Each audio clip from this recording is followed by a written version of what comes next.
So one thing we talked about previously that we should get on tape here is somebody might say, well, but if both people are earning an income because both of them have made a strategic choice, I want to be an income earner, so I'm not taken advantage of either in an absolute sense or in a relative sense. I want to make sure I'm getting a fair slice of the pie. Now, what we've just agreed on is, in some sense at least, that pie has shrunk because there are things in past generations each of us would have been bringing to the marriage and the family, but now neither of us is bringing any of that stuff to it, so the benefits are fewer. But someone might say, but now you have two incomes.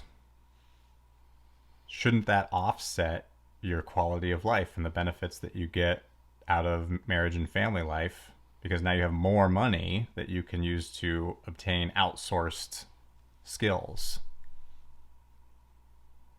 I mean, you and I already talked about it, so like, you know the punchline. But like, do you think I'm fairly asking that question? Like, do you think that is intuitive or counterintuitive? Well, hilariously, because we recorded at like midnight 30, I actually don't remember us talking about it, so it's all new to me again. So you're saying because we have two incomes and we have enough money to basically outsource those things. Like, rather than me being a carpenter, plumber, mechanic, I can now hire carpenters, plumbers, and mechanics. Yeah.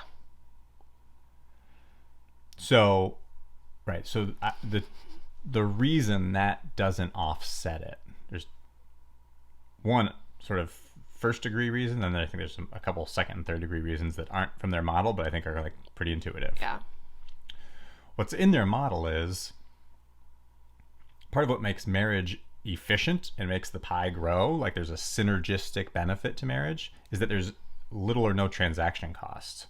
I toil away and you immediately benefit from all the toiling I do. You toil away and I immediately benefit from all the toiling you do. Once we're married, the bargaining's done, and we're not in the business of like, if you want me to cook you dinner, you got to do this for me, and we have to like negotiate it, and we have to like write out a contract. Like all that stuff is over.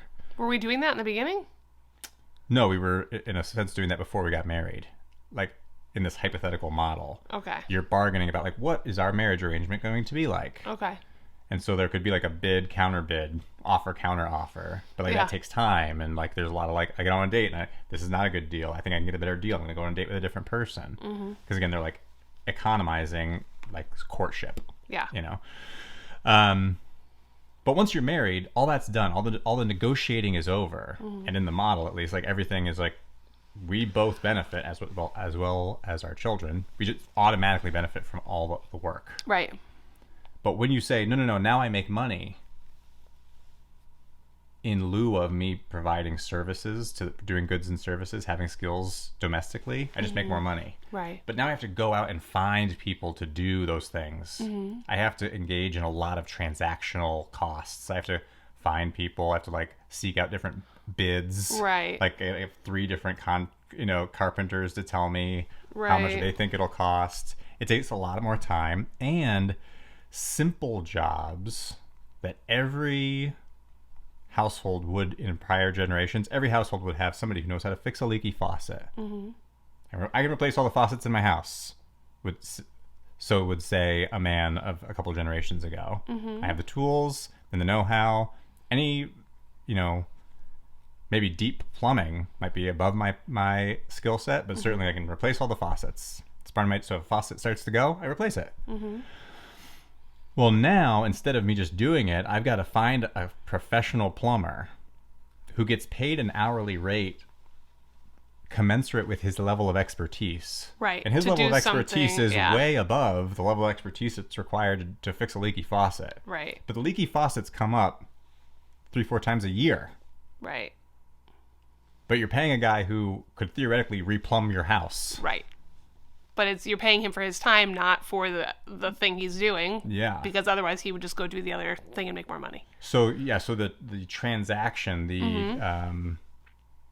what do you call it? Like the equivalency, like your money is not buying you as much as your time would be able to achieve if you had the ability to do it yourself. You're having to spend a lot of your time to earn a lot of money, but then you're spending a lot of money on things that really shouldn't cost that much or shouldn't Right. have taken that amount of time it took you to earn that money.